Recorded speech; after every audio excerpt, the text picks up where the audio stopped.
Ioan Grillo, how are you? Yeah, good, thank you. How you doing? I'm very good. Thank you very much for joining. I very much appreciate it. I've been very much looking forward to speaking to you. Okay, it's a pleasure. Good, good.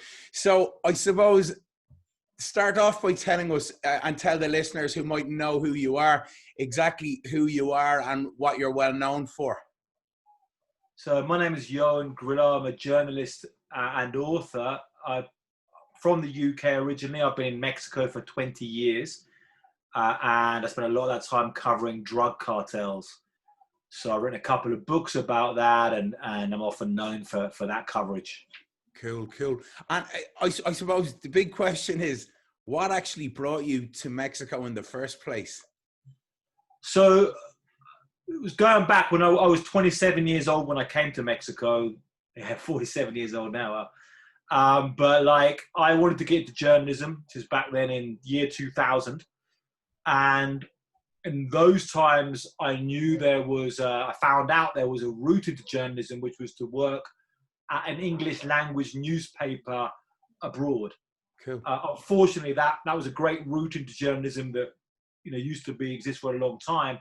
That's kind of closed now because of the whole internet and stuff. These English language newspapers don't really work so much anymore. But I spent a year living in Spain before. I was fascinated by Latin America. And so I kind of made some phone calls and people said, yeah, Mexico's a good place to begin. There's an English language newspaper there you can have a go at joining. So I arrived in Mexico, spent a couple of months teaching English just to stabilize myself, get my feet on the ground and get some money in my pocket. And before I got the job at the newspaper. Yeah. And my plan was kind of be in Mexico a couple of years, but then it's been like 20 years, just one thing led to another. Yeah. And, I stayed here.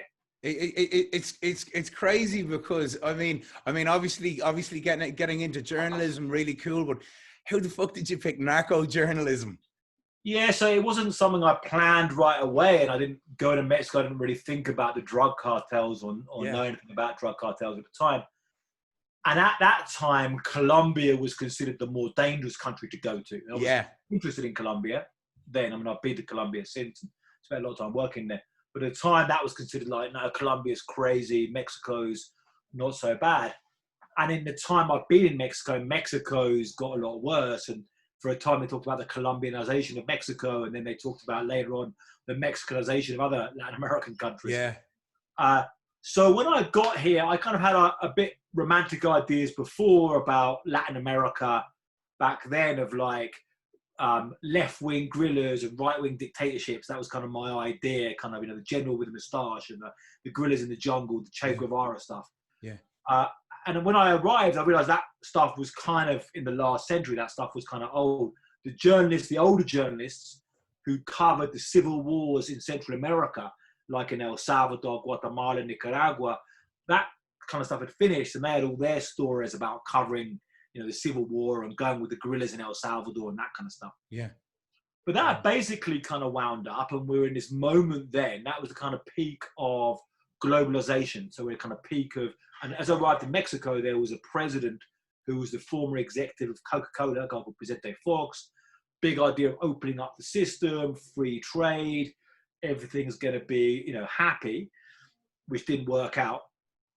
And, right away I arrived and I kind of just fell into covering drugs and gangsters right away for a couple of reasons. One was that I've grown up around a lot of drugs in the UK, growing up around the Brighton area, which is a big drug taking area.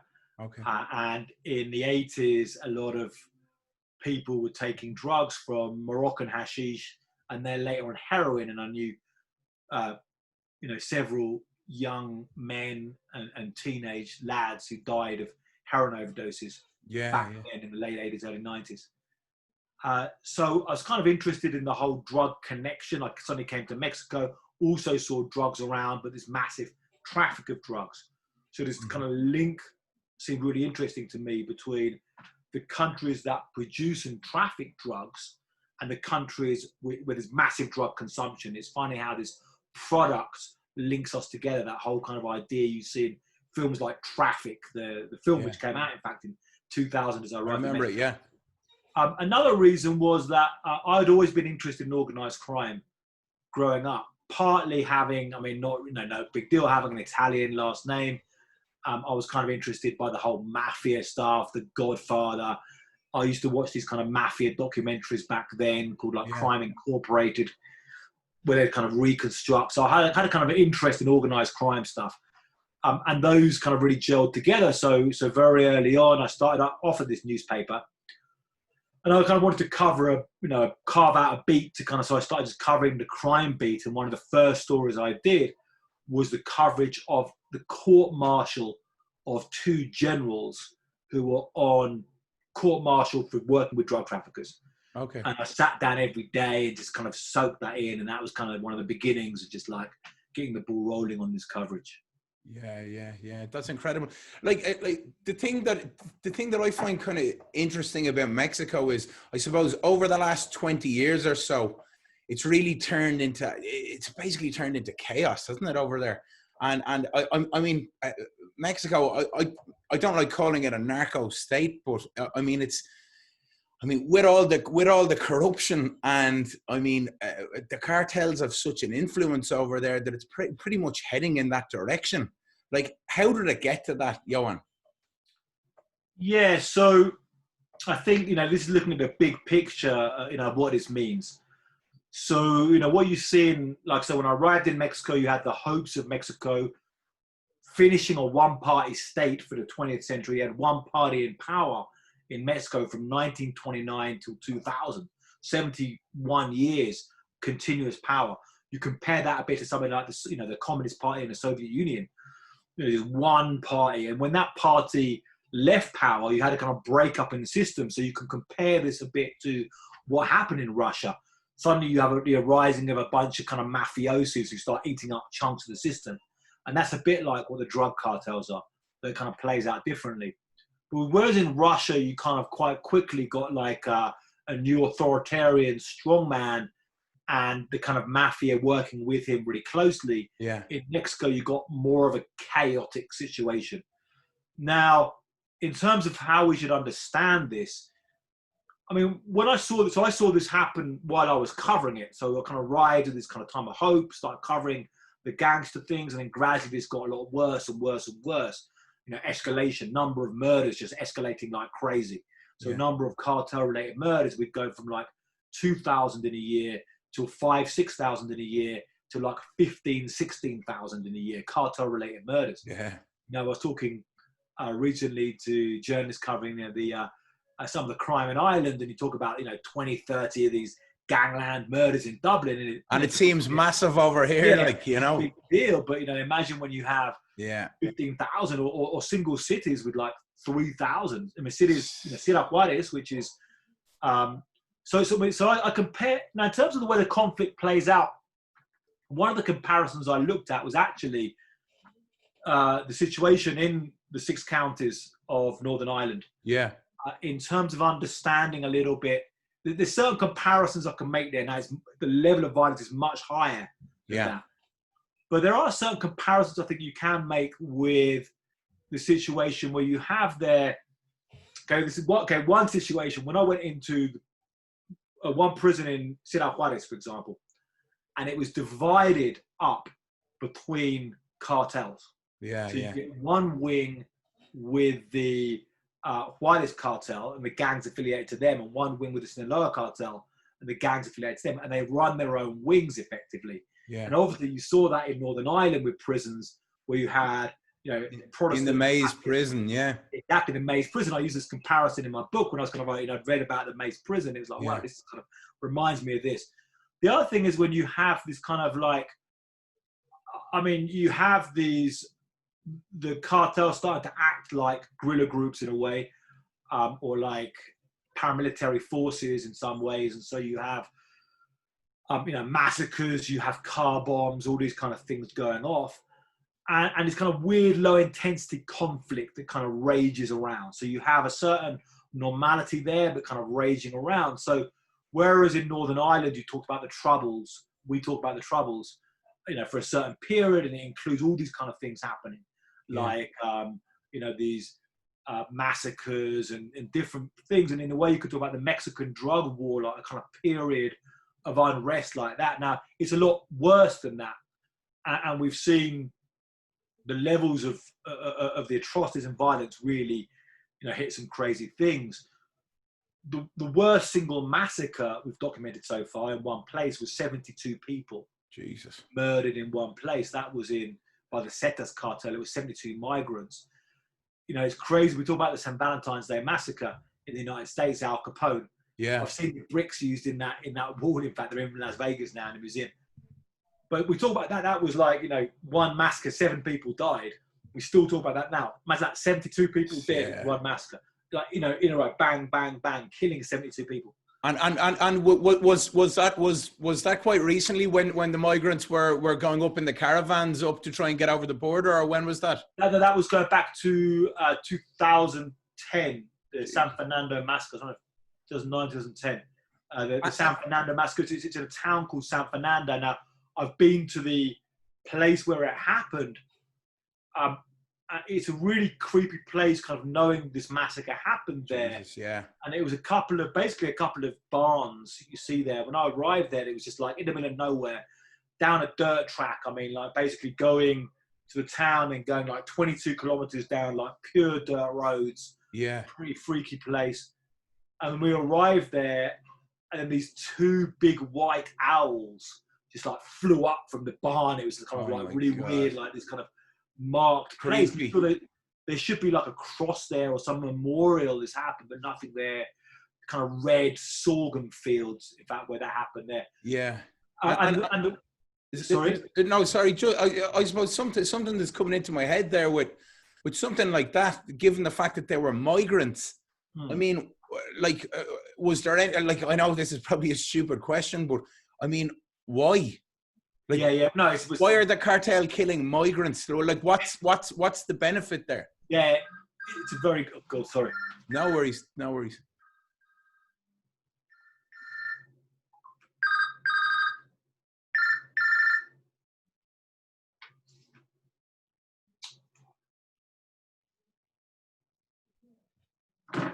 Sorry, sorry to cut the make a good edit there. No worries. Yeah. You're all good. That's a very good question. I mean, it's a big question about understanding this conflict and why. So we don't even really know, but I mean, from what we understand, the story is that you have cartels, particularly the Zetas, were hit hard both by their fighting with another cartel, the civil war inside the Gulf cartel they were fighting, and by the government clamping down. And they wanted to make a lot of money fast, and they got very heavily into the business of human smuggling and of shaking down and kidnapping migrants. So, what that means is human smuggling is like, people cross into the United States without papers, and they go on that route, they go over the Rio Grande, and they float over on tires into the United States. So they're charging people to go into the United States. Pretty funny. A lot of people, they pay to go to the United States, and they pay a drug cartel to go in there. There's a lot of people there, that's the reality. But also, they did a thing of like these mass kidnappings where they grab big bunches of migrants, put them in these barns, torture them often, phone up their families in the US, because often they're poor migrants, they have families who are working in the US, and say, you got to pay us $5,000 per head. And then sometimes they'll negotiate it down to like $2,000. And they'll send all the money down by Western Union and pick up, and they're like, there'll be guys who go there and pick up like 50 shakedown payments. So in this particular case, I mean, and another thing that happens sometimes is somebody says they kidnap people, and they say, oh, the guy goes, I haven't got any money, I've got no family in the US. And they go, okay, you're gonna have to work for us then. You're gonna have to like do smuggling or something like that. And I've met some people as well who Central Americans. Met one guy down in Honduras, in fact, who was recruited, and he voluntarily, he was a young guy on the migrant trail and got recruited by the Gulf cartel and was quite happy to be in the Gulf Cartel and kind of do their stuff. And Yeah. 5 years with them. Other people, there's other horrific stories of, girls who have been, sex slaves of these cartels, and horrific stuff. So, in this case, according to the rough story we have, they kidnapped this bunch of migrants. Maybe they hadn't paid the Zetas, maybe they paid the rival cartel, and there was a local leader of the Zetas, who was actually in Tamaulipas, and there was also a guy with them, with the migrants at the sea, and they kidnapped them, and the people were like, they're like, you've got to work for us, and the people were like, no, it was some kind of standoff, some situation, and the guy at the scene with them phoned up the head of the cell of Zetas, and he was just like, kill him. As simple as that. 1 minute you make the order. You give the order just to exterminate. Now, what's crazy is that people might not have known about this, except that one of the people got shot, survived, played dead. Oh my God. Got up and started walking in the countryside, wounded. There was people in farmsteads who saw them, and they were like, don't come in. Just some guy staggering around wounded. They were don't come in, because they were scared of any association there. Of course. He then bumped into some Marines and said this has happened. The Marines then called out and went down there and found these bodies. Fuck. So they might not, they might have even found these things as well. So that's the biggest massacre, the biggest mass grave being found so far is one in a state called Veracruz, and it's more than 250 bodies. Now, I say 250 bodies, this is 250 skulls they've confirmed. I mean, basically, you've got 250 skulls, you've got basically body parts, bones scattered there. Some that have been there for years, some more recently, and I've been to that place as well. And one of the weird things about that is that it backs off a housing estate. So it's like a cow field. Yeah. And when they started digging it up, and all of the smell of the dead bodies came out, and the people in the housing estate were like, this is bad. And they put out a complaint saying, this smell is coming into our houses. Yeah. And you see the housing estate, and it's places with, gardens and with kiddie bikes and all that kind of thing. And it's kind of almost a middle class dream of kind of building this thing. And it's this kind of crazy situation. On one side, this attempt to build this kind of middle class housing thing, the kind of Mexican project of moving into globalization. On the other side, this horrific mass deaths. So it's kind of like a crazy situation. And Ioan, was that like a dumping ground for the bodies, or were these people actually being killed there? So likely a dumping ground. Okay. Possibly even by two different cartels. Possibly by one cartel, the Zetas again, and then when they were muscled out of the area by a different cartel called the Jalisco New Generation Cartel, they then took over the same dumping grounds. There's possibly two cartels who used it, and with complicity of local police as well. I mean, to imagine that, imagine, so these kind of crazy things, and I guess the weird thing to try and imagine this stuff is a lot of, if you can try and imagine what this stuff would be like in it seems like such a crazy foreign world in somewhere like Ireland or England, but imagine what that would be like in our societies, having that, a housing estate with 250 bodies backing onto it. It's kind of crazy stuff. But at the same time as that, you can walk around Mexico City, where I'm at right now. You can go to a Starbucks coffee, have a cup of coffee, see people on their iPads. It seems like kind of a different world, isn't it? Yeah, it seems like so you get these things existing at the same time. Yeah. Where you get big shopping centers, the same stores you're going to see everywhere. Big airport with planes flying around the world. So you kind of got this middle class development, globalization at the same time as this kind of crazy, weird conflict happening. Yeah. One city that you mentioned there was Juarez, and obviously it's extremely well documented, the atrocities that have gone on in Juarez. One thing that kind of fascinates me about Juarez is, I mean, people are living there, and people have to live normal lives there while the threat of violence is just so high. And like with the amount of people being kidnapped there and everything, like I suppose a few questions there with Juarez, like why is Juarez so violent, and why does it draw, I suppose, such attention from different cartels, and like what kind of, like, why do people live there if all this is going on? It's just, it's mind-boggling. Yeah, you're right. So a few things there. So basically, you've got the drug trade. You've also got a bunch of these other businesses, like I mentioned, like human smuggling, sex trafficking, stealing oil. A whole bunch of different rackets that these cartels get into, a kind of portfolio of crimes. But the basic thing about all this, the unifying thing, is drug trafficking, and the big money is trafficking drugs to the United States. The United States is the biggest drug market in the world. Yeah. According to a survey commissioned by the White House called "What Americans Spend on Illegal Drugs," they estimate it's about $150 billion a year that Americans are spending on illegal drugs. Wow. Cocaine, heroin, crystal meth, marijuana still. And these various things there. So you've got this huge drug market, and the Mexican cartels are the ones getting a really big piece of that.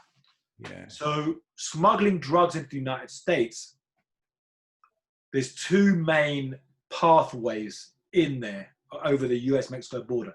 So US-Mexico border, one of the biggest land borders on the planet. It's about 2,000 miles long from the Pacific Ocean to the Atlantic Ocean, or to the Gulf of Mexico, which floods into the Atlantic. About 2,000 miles long. So the two basic pathways are between the borders, border posts, so like through the desert, over the river, that kind of thing, and through the actual customs entry, hidden in cars, hidden by people, but hidden in cars normally.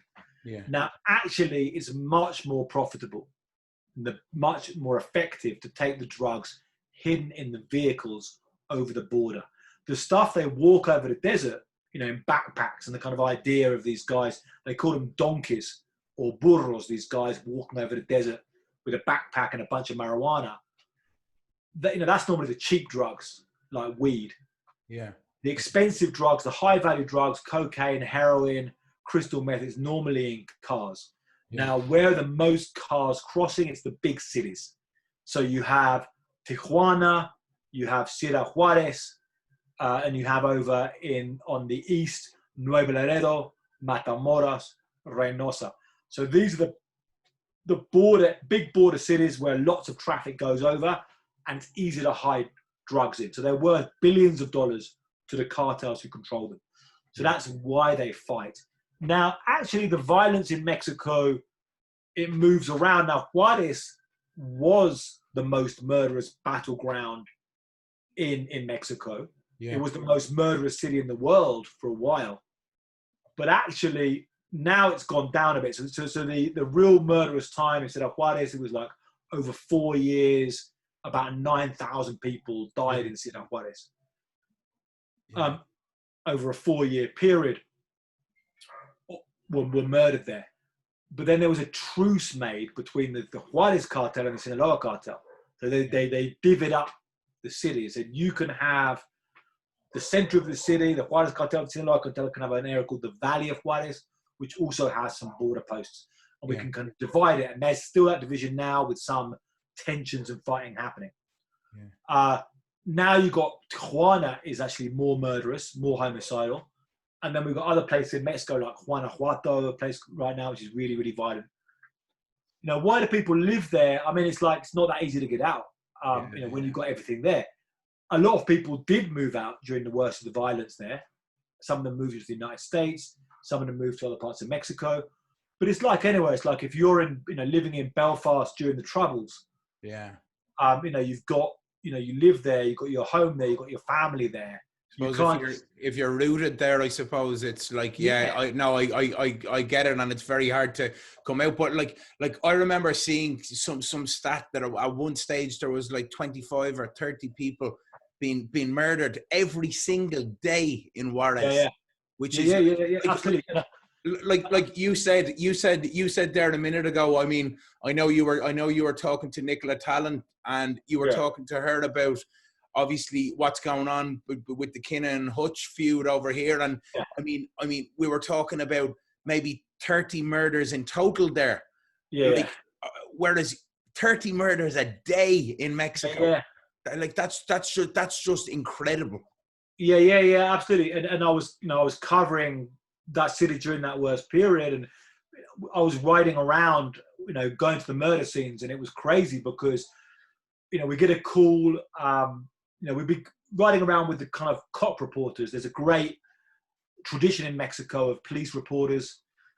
People they have some of these. They used to have these like tabloid newspapers. They still have them, tabloid newspapers, which kind of have a lot of the splatter photos in Mexico. So you have the kind of photo of a guy who's been shot, and it'll be like front page of a paper. Some guy who's been like shot up. Yeah. And you have these old school photographers who kind of just drive around to the scenes. Used to be using the scanners to listen to the police. Now it's often just contacts with the police, Twitter, different ways, WhatsApp groups. So we get, drive around with them. We get a call of a murder's happened. It might be like 5 bodies on a street. We drive over there really fast, get there, taking photographs, taking film of like 5 bodies. And then while we're there, we get another call of something else happening. And then something else happening. Sometimes we've got like 3 or 4 at the same time because it's kicking off so badly in the city. And then, I remember seeing some of these crime tabloids at that time, which is insane. They'd be like, just murder, like, and also businesses being burned down, like a lot of extortion payments being forced, and then people who didn't pay having their things burned down. I remember a lot of a few cases of brothels being burned down then, and like suddenly go up in flames, and like the sex workers and the clients getting burns, and dying of like from these arson attacks as well, and crazy things happening. So I mean, it's crazy. How do you live like that, and people adjust their lives. People, obviously they're very concerned. It becomes a normal for them then, doesn't it? Like their normal. Yeah, like that's the thing that I can never get my head around. That obviously some people are going, and like you might be going to your job, and I mean you're coming across bodies in the street, and you're seeing like just death just becomes so normal, and like I mean, for me that's it's just really scary. But I remember hearing one story that you had told, and I'm going to ask you to tell it if that's okay. Sure, yeah, no worries. Yeah, it was about a mother from Monterrey, and her son had been kidnapped, I think.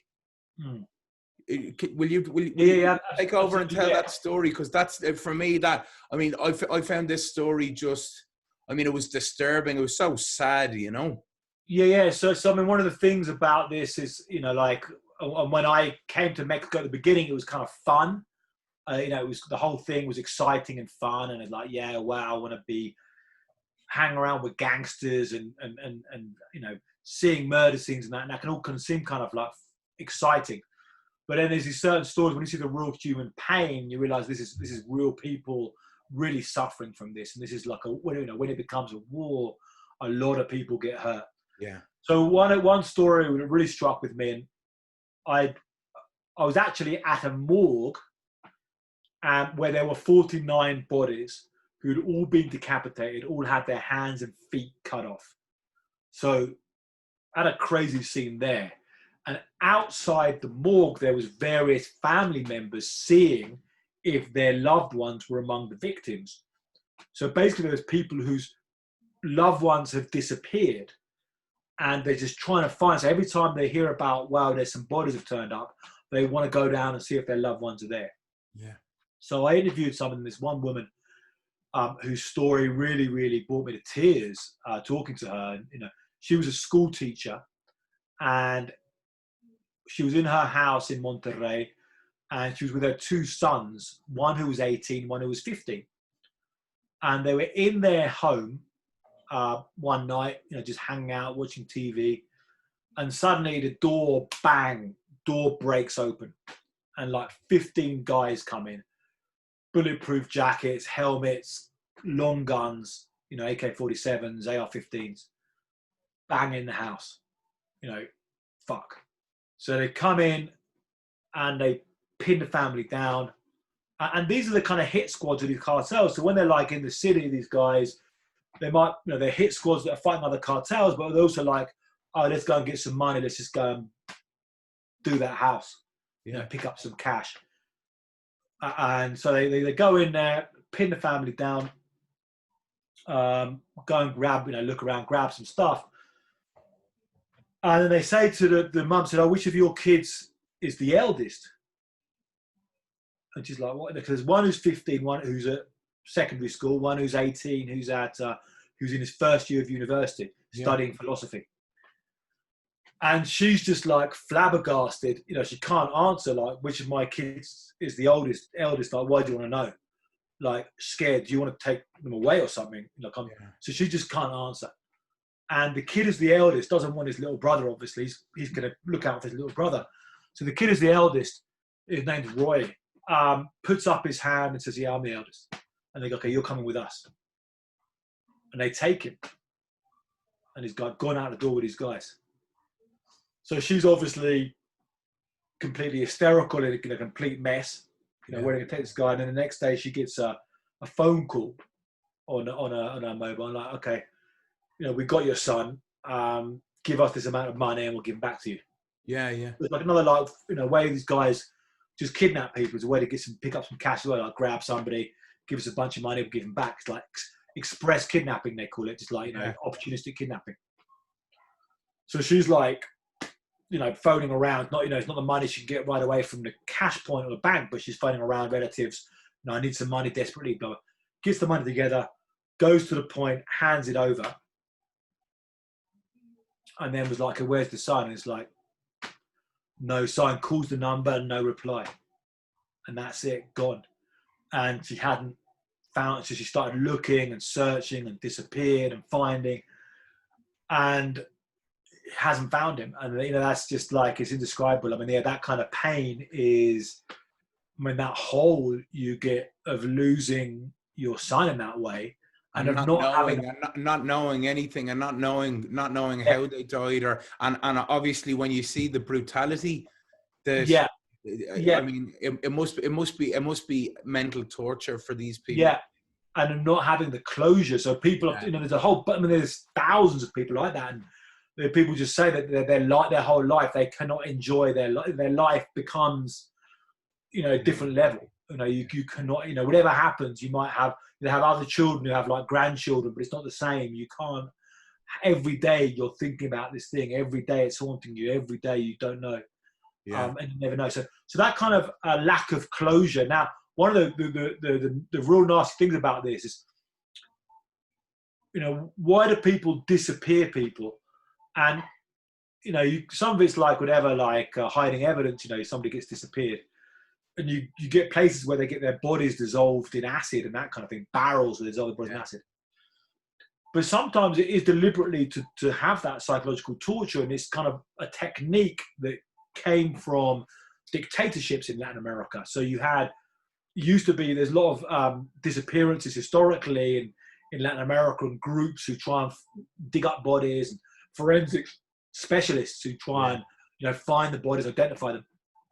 And it used to be the old military dictatorships I was talking about. They were the ones doing that, but now it's these cartels. Yeah. So it's kind of weird. This episode of violence is kind of like I said, it's weird form of armed conflict, like narco state.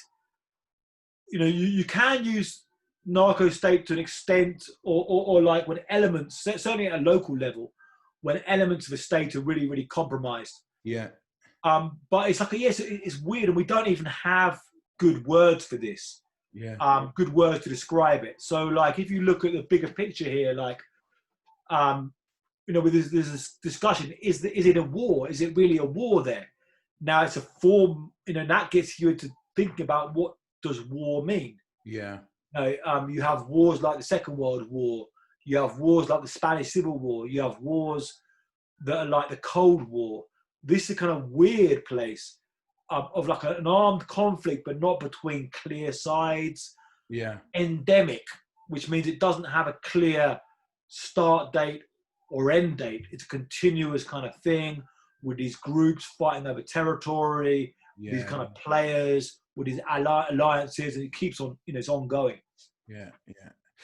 One of the videos that I remember seeing, and I remember it was like I remember being out on a night out. I think I was over in London, and somebody showed me one of these videos, and like another thing, like what you're saying, they kind of use different tactics, and I think they've kind of stolen a tactic as well that some of the Islamic extremist groups use, and like the brutality and just sheer violence that they use when they're kind of killing people. They're kind of using this as kind of a scare tactic, like hanging people off bridges and that kind of thing. It's to show, look, don't fuck with us and whatever. But I remember seeing a video, and I think it was the Sinaloa Cartel, and they had captured 3 guys from, it was either the Gulf Cartel or Los Zetas, and they had the guys down and they were all kneeling and they were asking them questions in Spanish, and then basically you heard a chainsaw start, and I was like, oh, they're not, and they started going through one, and there was blood spraying everywhere, and the other you could see the faces of the other 2 guys, and I was just there going like this is brutal. And obviously they went through the 3 of them. But I suppose my point is, like ISIS do with these beheading videos, it's the same tactic, isn't it? Yeah, so that's an interesting point. So when they first began these splatter videos or snuff movies, you could call them, then the guy then who was the head of the thing called the Federal Investigation Agency, he said they probably got the tactic from Islamic State, or at the time it was Al Qaeda in Iraq. Doing these decapitations. So you had this tactic, and then moving. In some ways, that tactic of videos is a bit less now. It kind of reached a peak in a sense. I mean, they still are doing it, but it kind of, after a while, I mean, at the beginning they were making these videos, and in the media we were reporting on them. And then it got more and more of these videos, and then, you know, we kind of stopped reporting them in the media. It became something which is so common. It happens so many times. It was no longer kind of new, and they newsworthy, which is scary in itself, right? Yeah, it was going, no. Actually, there's a new video which came out last week, which has made a massive splash, which was different. It was a video of loads of the guys in really heavily armored vehicles, and it's just like a huge quantity. And that was a new type of social media video, which had an impact just because of the amount of guys with guns and military fatigues. Like a little army, isn't it? Crazy armored trucks, yeah. But yeah, it's like, that's, you know, part of the kind of weird element of these, we could call them postmodern conflicts, I guess, kind of postmodern weird armed conflicts, in that they don't have clear sides, clear kind of beginning dates and end dates, and they use social media to display the violence, to show off their violence, to spread terror in these strange ways. Like one thing, obviously I'd seen some interviews that you've done on other podcasts, and that's I suppose how you got my attention initially. And I remember, like, I know that you've worked in several countries and that, but I suppose, like, you've interviewed some pretty fucking scary people, I guess is what I'm trying to say. Is there any incident that jumps out at you and gone like, where you felt super threatened, or any kind of incidents that you got into and you were like, okay, fuck, I'm in above my head here? Yeah, sure. But perhaps tell you about one more recently. There's not so much that, but it's a kind of new interview I did just before the pandemic Okay. began. It just kind of like, just as an example of one of these kind of characters. So I interviewed a guy for a TV series that's going to come out. Yeah. And it was a ranking member of the Zetas cartel. Yeah. And we had, like the connection through a local journalist in this area who was kind of affiliated to the cartel. It's kind of sad to say, but you get some local journalists in these places who are like basically on the payroll of the cartel. And, this guy was prepared to talk to us, and it was a back and forth to try and meet him, as always, to try and meet these people. It's like, they're kind of, you're contacting through a few what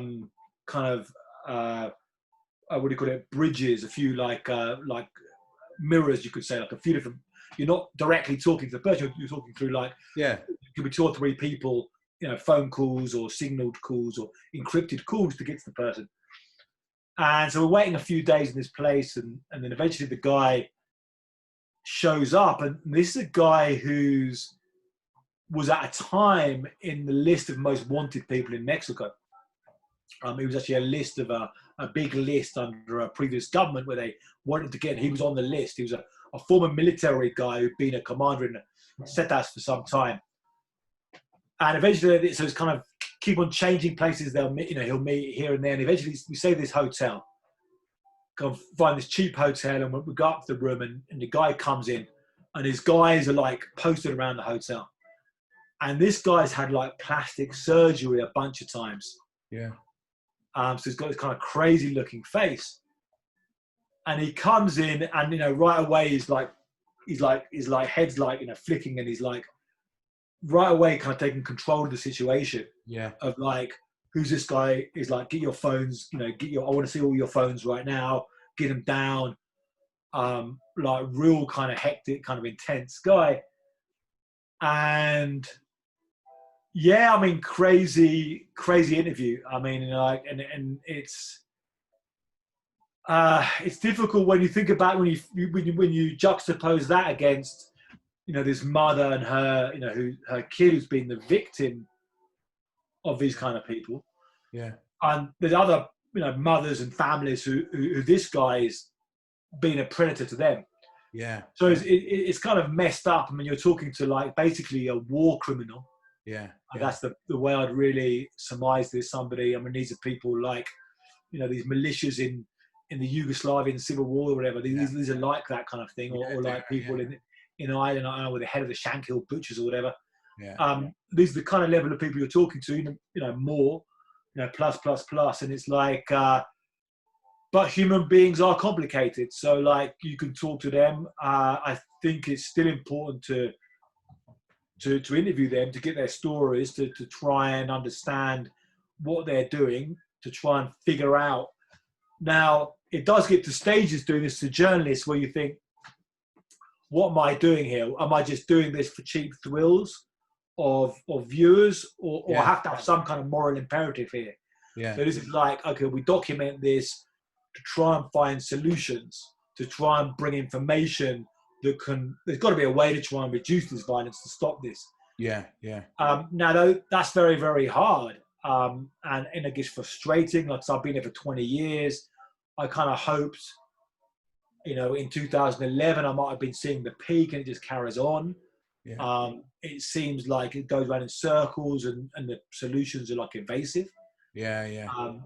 Actually being involved in groups here in Mexico looking for solutions, and hard to find them. Yeah, I bet. I like in terms of, obviously you're going out like what you said there with, I mean, meeting a ranked member of a cartel, and that, like, have you ever gone out and actually say where you've been in a situation where you're like, okay, I'm actually in fear of my life? Yeah, I have. Yeah, just the last note about that, the meeting with him. When and this was right at the beginning of the COVID pandemic. Yeah. And the night, and one of the days before I met him, I suddenly thought, God, am I getting a sore throat? Am I getting like COVID? And you know, all those words, things good, COVID. You know, like the beginning of the pandemic, especially every kind of couple of days, I was thinking, oh, am I getting COVID? Then I started getting these scenarios in my head. What if I get COVID? And what if I give it to this guy?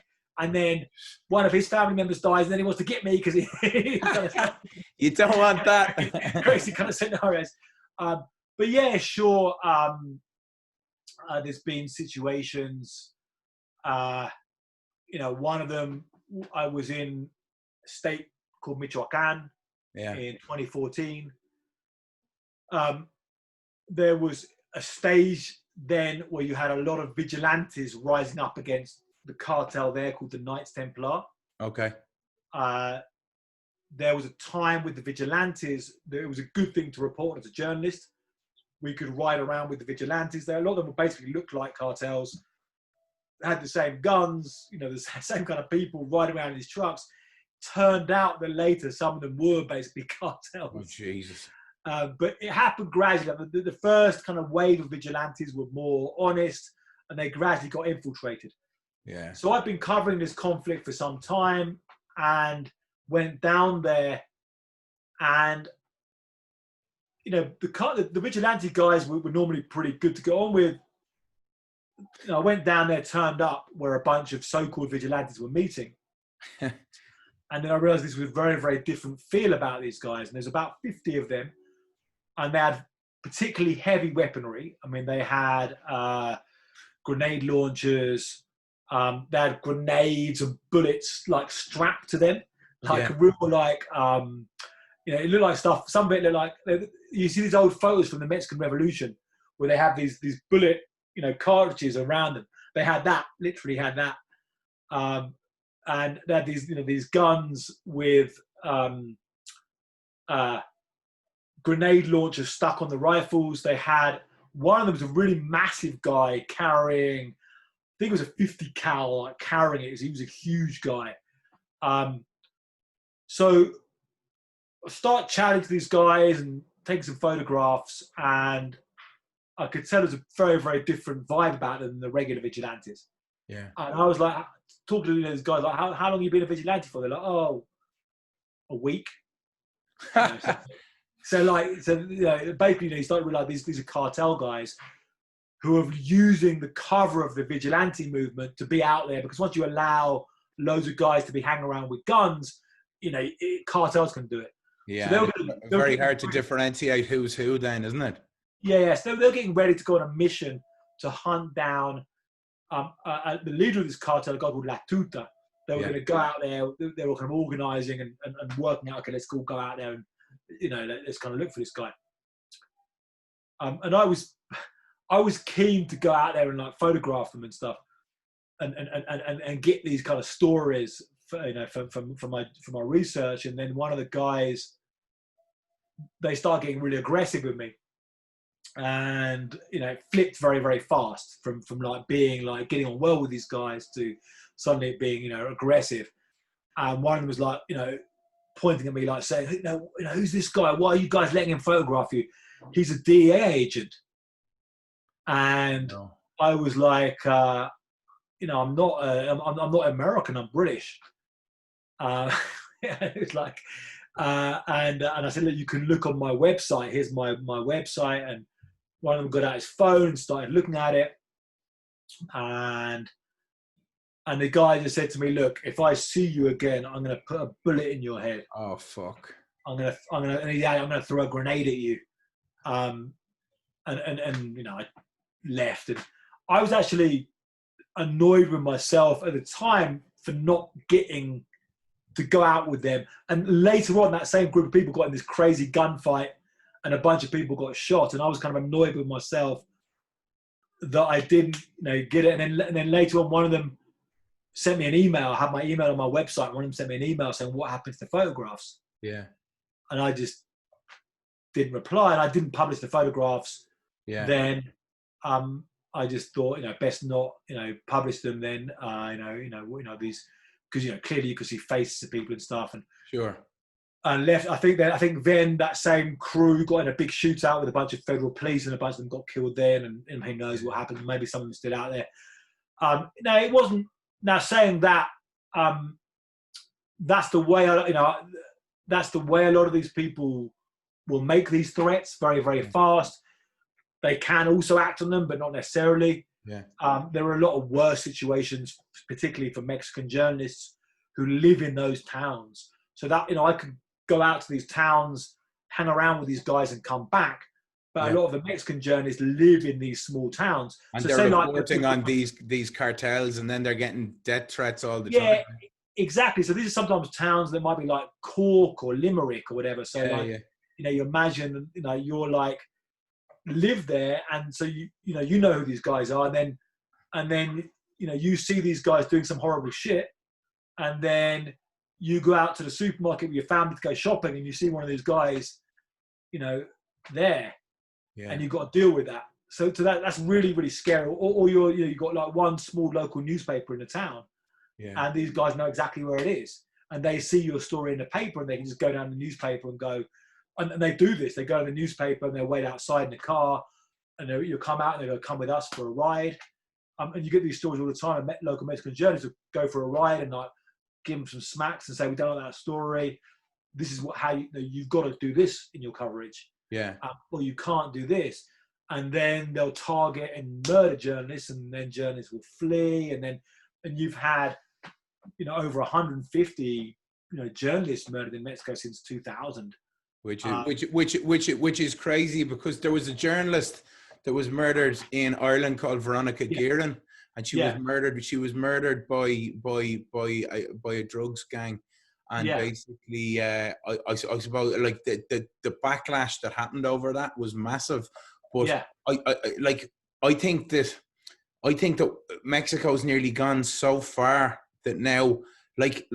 The cartels are basically they're basically a threat to democracy over in Mexico, aren't they?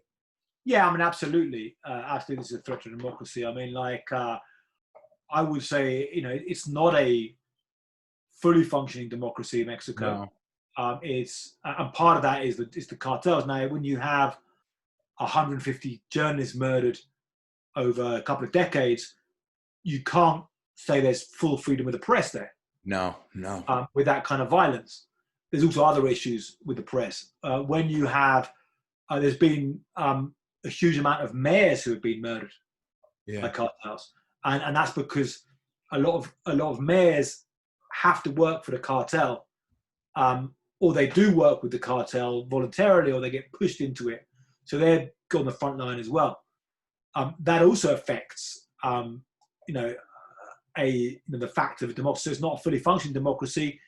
I'm not quite sure if we should call it a flawed democracy or a grade lower, a kind of hybrid between democracy and a kind of weird chaos and violence and authoritarianism. Yeah. But it's not fully functioning. So certainly it's a threat to democracy. And this is a debate I'll have back and forth sometimes with academics. I think, about the nature of this threat, how we should understand it. There's some people saying we shouldn't overplay this, we shouldn't overhype this. It's a criminal problem. But I see this is beyond the criminal problem. I agree with you. I agree. Yeah, I mean, this is destabilizing a country. Now it becomes like, I was concerned going back, I thought the whole country might really fall apart. It turns out Mexico's got some quite solid bases. Yeah. And it still kind of ticks over. And I think a lot of those solid bases are actually in the nature, maybe it's my own romantic idea, but I looked at the working class communities in many countries as being really the solid basis of our societies.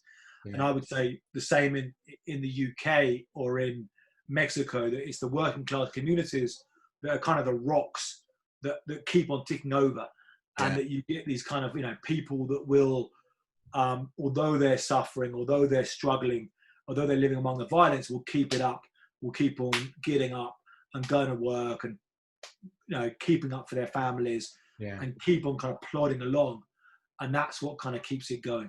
Yeah, yeah. It's funny because like I remember when I spent 6 months or 5 months or something in Mexico, and I was living down in Cozumel, which is Yeah, like Cozumel's obviously a lovely area and it's a touristy area, but even in areas like Cozumel, there's still a cartel presence there. And even coming home, I might be coming home from a bar one night at 3 a.m. and I turn the corner and there might be 50 federales standing there yeah, with AK-47s, and you're yeah, there going like this is crazy. And then I remember I was seeing an American girl when I was over there, and I got she had grown up in I think it was Monterrey, and I got friends with some of her Mexican friends, and with the husband in the couple told me a story one night that one of his friends had been out with his wife, and they went into a bar, and the wife was all dressed up and whatever, and somebody from one of the cartels came up to the wife and said, "I like you, I want you, and I'm going to keep you now." And obviously, like if that happens in Dublin or in London or somewhere like that, you take it with a pinch of salt. But you're dealing with these people who are fucking maniacs, basically. And the woman that he said it to had to go upstairs, and there was a bathroom upstairs, and she jumped out the window of the second floor, and she broke her leg. But I mean, the husband was outside and got her into a car, and he got her away from there. But like, I was there going like what would have happened if he had been taken away, or if she had been taken away? And he was basically saying, look, if you got taken away by these guys, the wife's going to be raped repeatedly and then fucking murdered, and they'll just dispose of her like they don't, like she means nothing. And like, it's just, yeah. I mean, that's the cause of a lot of refugees. People who try and claim asylum, yeah, particularly from America. I've heard that story, similar story, where you have women in these gang-controlled neighborhoods there, yeah, and the gang says like, "This girl, you've got to make yourself available for us," and these girls just like run. I mean, I'm going to run. That's yeah, it. So run, leave, and then they're refugees, and then refugee flows and all that kind of thing, which gets into that. So yeah, so that's another thing why this is important. It's like, this creates refugee flows. And the other thing is, like, say if you compare conflicts in some of these conflicts we're seeing in Africa now, they're not that dissimilar. yeah, Also because in Africa, some of these groups that supposedly are like Islamic or other kind of rebels are also kind of behaving like, well, they're, warlords. yeah, yeah, So it's kind of similar, I call a lot of these groups in Mexico gangster warlords. They're kind of, so you have these kind of new types of conflicts we're dealing with in the 21st century. yeah, With these groups, these militias, and then all these, violence and abuse against civilians. And because they're not regular armies, I mean, regular armies also, regular soldiers, American soldiers in Vietnam, famously carried out these horrific rapes and massacres. yeah, But like where you have, say, the British army in Iraq, and they also carried out atrocities, but like, at least you have like somebody to deal with, somebody to discipline troops. But when you have these kind of narco armies, it's like, how much they're going to discipline their troops there, or they're going to encourage, this carrying out this terror. So how can you kind of, calm these things down, and who can you negotiate with to try and end the conflict? And that's some of what we're dealing with in these kind of weird conflicts of the 21st century. for sure. Like I saw, it's funny you should say Africa, because I was actually reading something recently, and it was that I forget the state over in Africa, but one of the African countries has basically become a narco state now. That I think it's the Mexican and Colombian cartels are using it as kind of obviously a stop off. They fly their drugs in from Central or South America, and then obviously you try and get it up to Morocco and get it over into Spain or wherever. But like this is an African country which is now a narco state, just by the South Americans. I know a guy. A guy's in prison in the United States who was a cocaine pilot. Yeah. And he had his own planes, and he went there. they fly cocaine over to Africa and then bounce it into Europe that way. Yeah. It's like a base you can then use from there, and then you've got overland, and you've got the route, into Spain and stuff. So it's it's an easy stop-off point and very, very cheap for them to buy up. So absolutely, yeah. So you have the narcos there as well. Operating in Africa, yeah. And one of the things that I'm always thinking is, like, obviously in places like the United States, which is a big melting pot of cultures, you've got like the different mafias. You might have the Italian mafia, the Russian mafia, Albanians, and whatever. But like, I'd imagine that going for any of these countries, and obviously there's a different dynamic in the countries, but for any of these mafias, obviously it's very difficult for them to go down into Mexico. But would you see a lot of kind of like international crime gangs going to Mexico to forge relationships with these cartels, or how are these relationships actually being forged? Yeah, sure, that's a good question. So when there've been Italian mafia figures here in Mexico, some of them identified, some of them have been murdered here and stuff, and weird situations, and you've got all kinds of criminals suddenly turn up here. Yeah. But also talked to sometime years ago to a woman who had been over to Russia. Yeah. And from Mexico, and there was like a weird thing that she was sent over by the cartel, and it was like they were looking at some kind of deal then which didn't come out at the time. Yeah. But yeah, I mean, among the criminal underworld, these kind of deals generally exist. I mean, you've got Russian mafia involved in a whole bunch of stuff, Mexican cartels, in Europe, the Italian, despite having an Italian last name, I can't pronounce it, Negreta. Negreta, the mafia, yeah. Is the group there, which is one of the really biggest groups in Europe now. So yeah, sure, these people make deals.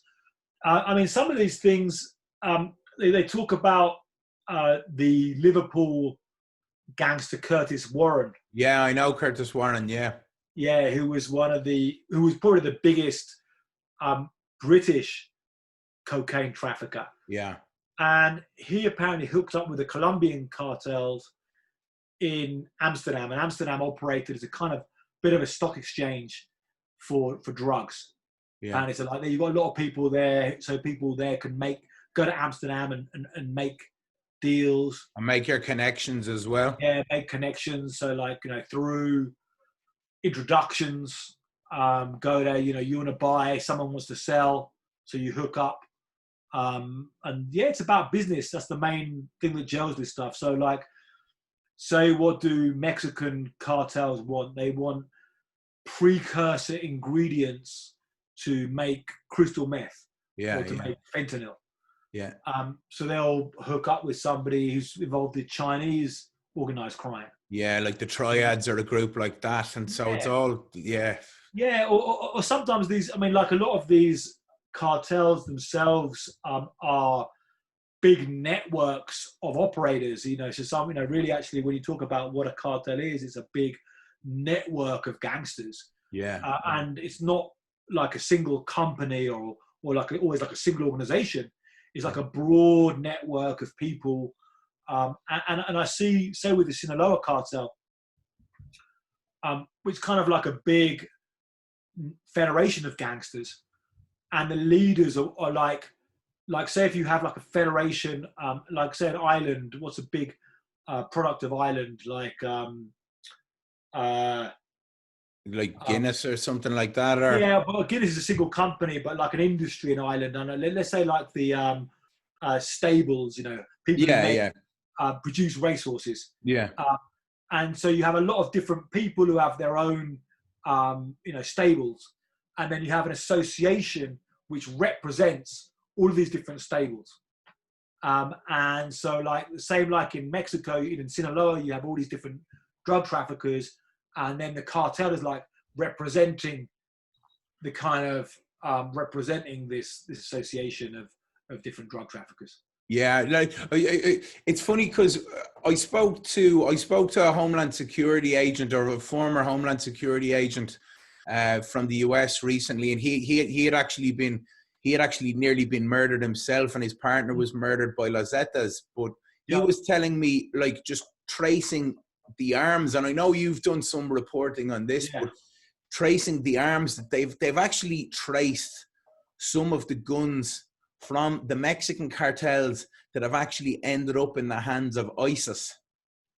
Right. Which is like that's fucking mental to even think that, like, because you'd never even think of drawing like any kind of connection between those two groups. But it just goes to show that, I mean, the Mexican cartels, they only really give a fuck about money, don't they? Yeah, but like, I mean, you can, find these links again between, where do ISIS get their guns? So sometimes you'll get like, again, organized crime groups in Europe, Russian mafia, again, Italians moving guns to these groups because it's money. Now you've got the Colombian FARC, who is they supposedly disbanded, but some of them carried on, and then they went back to arms. You've still got elements of them, and you've got another guerrilla group called the ELN down there. Yeah. These are political insurgent groups, and then they're working with Mexican cartels, cocaine one way, guns coming the other way as well. So you get these connections between these. So you get this. There's definitely a blurred line between organized crime and then organized crime in the level of Latin America, where they become like these warlords with their own private armies and this kind of crazy situation, and they're more political, insurgent groups, and you definitely find these blurred lines there. Yeah. I suppose, looking at kind of the recent history of kind of, I suppose, narco terrorism and that kind of thing. I mean, Colombia was obviously in turmoil in the 80s when Pablo Escobar was at his peak there, and that obviously resulted in a lot of bloodshed over there. And then you had El Salvador, obviously went through the civil war over there, and a lot of people were killed, and there was a lot of turmoil there. And in terms of, obviously now you've got Mexico, which is, Mexico is now kind of, it's ground zero for the I suppose for the cocaine industry and heroin industry. But in terms of, I know you've worked in the three countries, and you've reported in the three countries. Like, in terms of where would they rank alongside each other in terms of you know what I mean, in terms of being dangerous and kind of the state that they're in now? Yeah, sure. So, I mean, one of the kind of markers we look at a lot is the number of murders per 100,000. Now, you can look at whole countries, but you can also look at cities. Yeah. So the worst cities now in Mexico are the same. I mean, now some of the most violent cities are Mexico, with over 100 murders per 100,000 a year. Previously, it was like Central America, places like San Pedro Sula. So in the worst areas of Mexico and the worst areas of Central America, it's pretty much on a level in terms of insecurity. Yeah. But there's a whole bunch of other factors in terms of like what's more dangerous, and often it's it's very fluid, and sometimes it's like as a former French military guy said to me one time, who works in security in these places, it's not often a dangerous place, it's a dangerous situation. Yeah. So really, you can have that situation in many places, and that's where you've got to keep your eyes out for, not just where are you, but what's happening at that moment. Now, Colombia's come back a lot since it kind of was on the edge of the abyss in the early 2000s. Yeah. And it's come back a lot since then. And now, Colombia's relatively safer than a lot of parts of Mexico. Yeah, I heard that. But there still are rough places. And I was in a place, Cuauca, in Colombia, where a lot of the cocaine comes from. I was there a couple of years ago. Beginning of last year, I was there in the some of the cocaine growing areas. Yeah. And yeah, I mean, it's there's still a kind of pretty intense armed conflict happening there. You see, you know, big beefed up military vehicles controlling. I mean, you know, chunky armored military vehicles controlling the roads, and they're going to stop you. They're going to, you know, stop you going in and out of the place. Yeah. Going up to where the cocaine is being grown. I went up there with an indigenous group. Yeah. Who have there's a bunch of this indigenous group who a lot of their people are kind of growing the coca leaves, but they have a kind of weird thing of having these staffs to show they're from there. And there's armed groups operating in the area from the ex-FARC and from various different groups now. It's got a lot of weird groups, you know, around those hills. Ioan, like the links between, because obviously, like at the time of Pablo Escobar and the Medellin cartel, like obviously Colombia was where Mexico is now. Like, what's the links between the Mexican cartels and the Colombian cartels nowadays? Are they competitors? Are they business partners? Like, where does that stand?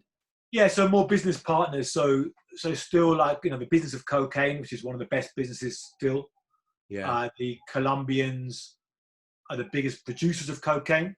Yeah. So now that production is done through a chain. So you've got the guys who are the peasant farmers, the campesinos who are the ones who are growing the coca leaves, and often they will also put it through the first process of turning it into like a kind of a cocaine paste. Yeah. And then the cartels, more of the kind of cartel type figures come in. Now, in Colombia, because the cartels in Colombia were hit very hard by US and Colombian joint operations, now the industry is actually a lot more horizontal. So you've got a lot of players in Colombia. You know, compared to the Escobar days when it was really, really powerful, you know, godfathers, real powerful capos, you've got a lot of players who are trying to keep their head down more. Yeah. In that sense, it's kind of a success in that you've still got the drug trade. You know, you haven't stopped drug trafficking, but you have reduced the power of the cartels and the violence they unleash. So you have, like, you know, what some people who are dedicated to processing cocaine, some who are dedicated to, like, you know, brokers, you know, and there'll be a lot of different players around. Yeah. But you still also have got powerful organizations there, and the most powerful pure criminal organization there is the what's called the Gulf Clan, El Clan del Golfo, and they're based around near the Darien Gap area. Yeah. In a place called Urabá, which I also went to when I was in Colombia at the beginning of last year. Saw some of the Darien Gap, and they moved cocaine over the Darien Gap and over the coast there north, and bring guns south down there. Yeah. So they'll work again with Mexican partners, because the Colombians now have got out of the business of trying to mess around in the United States. The Mexicans are dealing with that.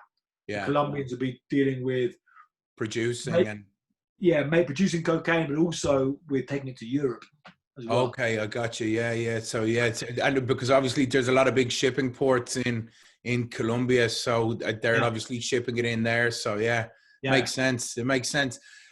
Yeah, like I suppose in terms of like one of the places that I know you've worked out of as well was Honduras. And Honduras is obviously Honduras is obviously a super dangerous place, and I actually used to work on cruise ships for a little bit. I did it for about 2 years, and I remember, even like, people don't realize how dangerous, and even places like Roatan there, I'm not even talking about like the capital cities there, even like these islands like Roatan, where I remember there was a guy that was working on the cruise ship, and I think he was from the Philippines, and he got off the ship, and he basically left the compound, and I'm talking he's still within 100 feet of the cruise ship, but this guy ended up getting shot in the head by some guy in Honduras. And it's just like, in some of these places, the value of life is just fucking nothing, isn't it? Yeah, Honduras is Dangerous place. It's certainly a rough country, and it's yeah. I mean, talking about the value of life. So I've done a lot of interviews with the kind of gang members and murderers, and one of the stories I got from somebody in Honduras was that he did his first paid hit, and it was the equivalent of about $45, $50. Christ. So he's talking about the value of life. That's what it's worth to this guy. Now he did it because, and that was when he was a young guy, a young teenager, and the local gang boss paid him to do it. Yeah. And he also saw it and wanted to impress the boss and become part of the gang. So it was also kind of part of an initiation, but still that's what life is worth. Yeah. And that was to an older drug dealer who was selling drugs, and the gang, it was the MS-13, had said to him, you have to pay us a cut of what you make. Yeah. You're selling drugs on our territory. And he was like, no, I've been selling drugs. Why are you upstarts asking me for money? I've been selling drugs here, longer than, when you were still little kids. Yeah. And so they ordered him to be executed. And the guy went in there, and he said he went into the house where the guy was selling, and there's a bunch of people, and he walked in there, and he had six bullets in the chamber. So he fired 5, like 1, 2, 3, 4, 5, saved the 6th bullet in case, just did it right in front of everyone. Jeez. And yeah, I mean, yeah, life's cheap. And that's, when you have young kids like that who can take life that easily. Exactly. When you've got kids that are kind of becoming murderers at 11 or 12 or 13, I mean, it's scary. But like the thing with places like El Salvador and obviously Honduras and places like that where MS-13 are, as you mentioned, like that's kind of a crazy situation, because this MS-13 problem, that was kind of a US problem that they've deported people back out of America, but MS-13 was a gang that was started on the streets of the US, right? It is, yeah. Hey, let me answer this, and then I better wind up a bit. Yeah, no worries. Like this, and then I'll ask a last question from after this one. So MS-13 is a gang that began in Los Angeles in the early 1980s. Yeah, and they began because they were Salvadoran kids, like teenagers, who had fled the Civil War or been taken away from the Civil War by their parents, so like refugees. And they went into Los Angeles, which has a big gang tradition, a big gang system, and they were like bullied. A lot of the kids were bullied at schools because the predominant Latino culture was Mexican, American, Chicano culture, they called it.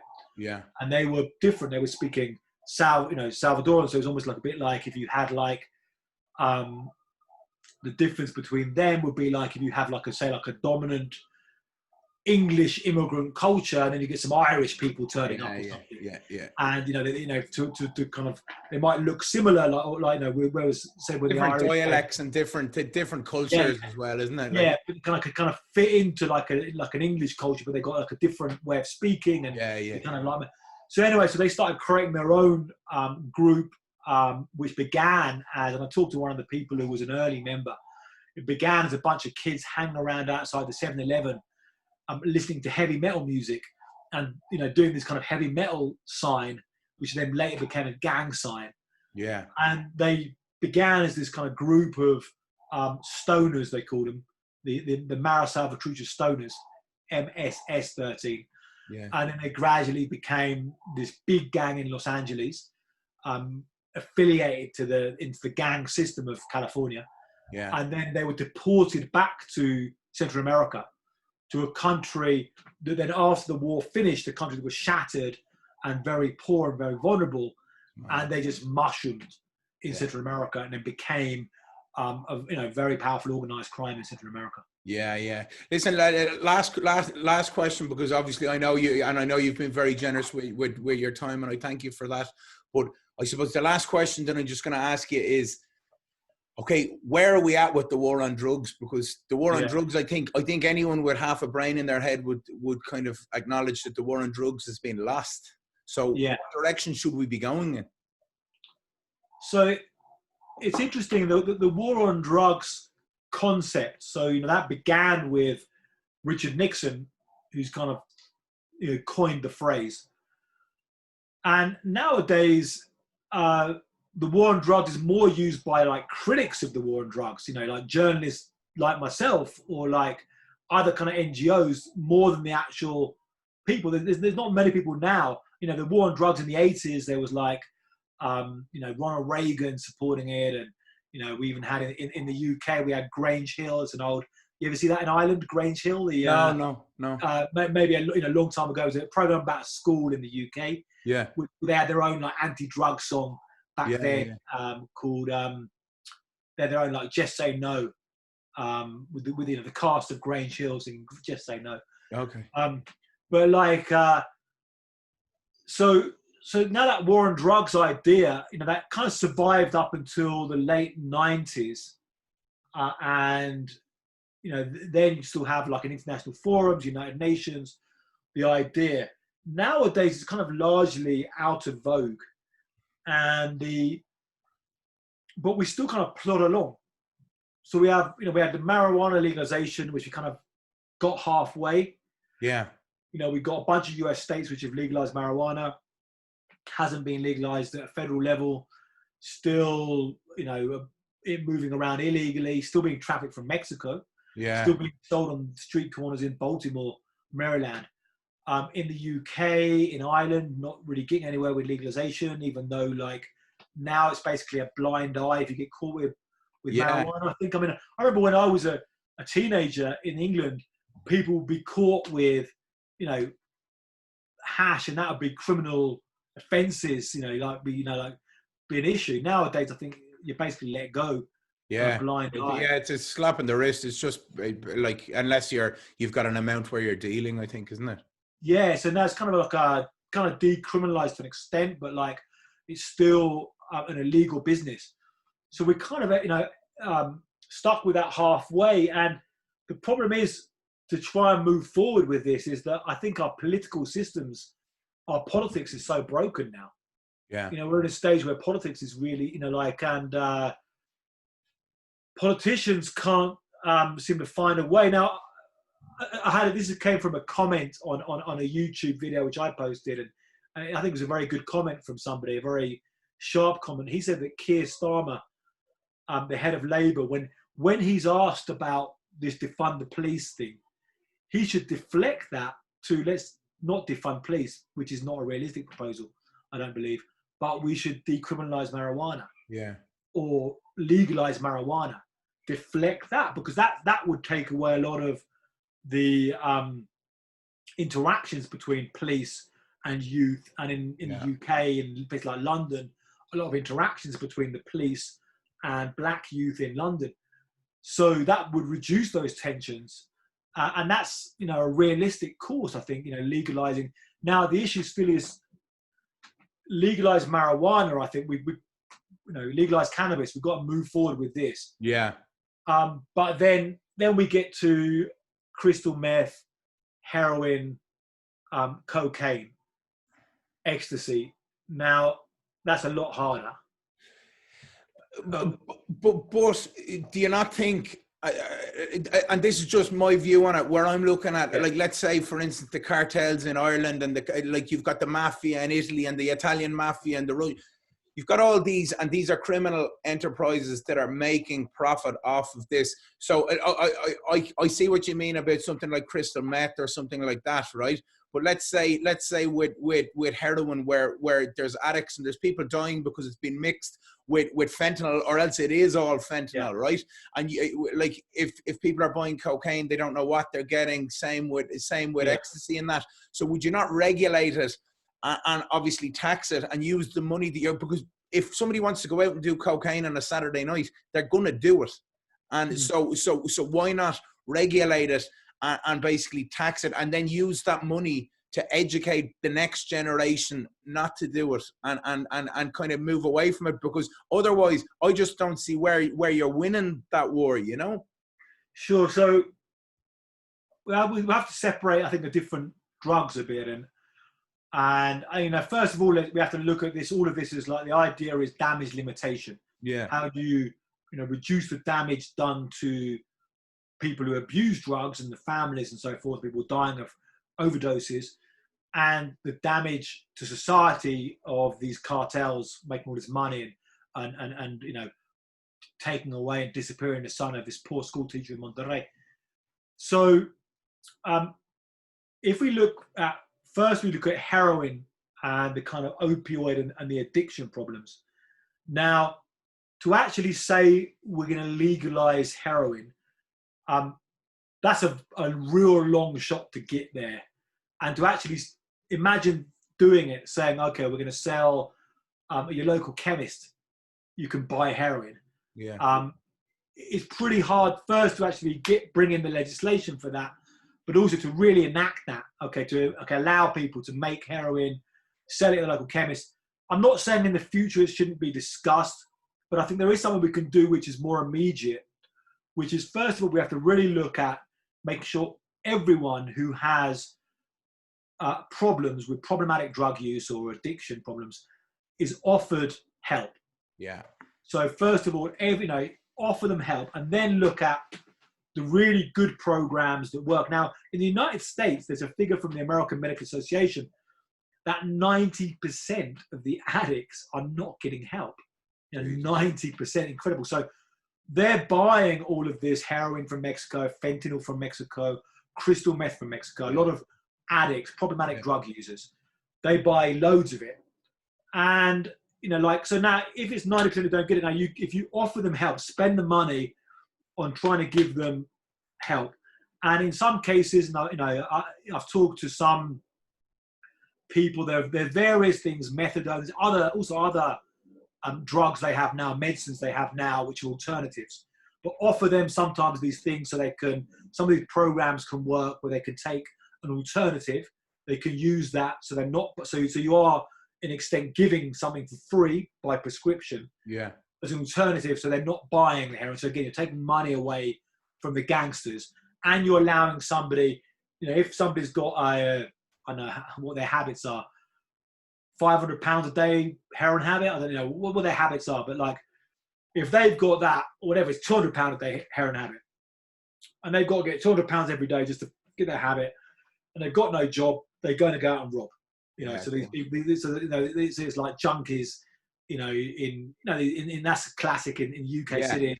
Yeah. They'll rob their own parents. I knew kids who robbed their own parents. Yeah.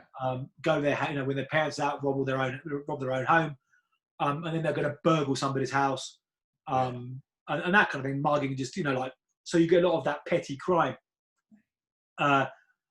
Reducing that, a lot of, so you got give, and then some of them you can get away from the addiction, some of them not. So I think really take seriously the programs of trying to get people away from addiction.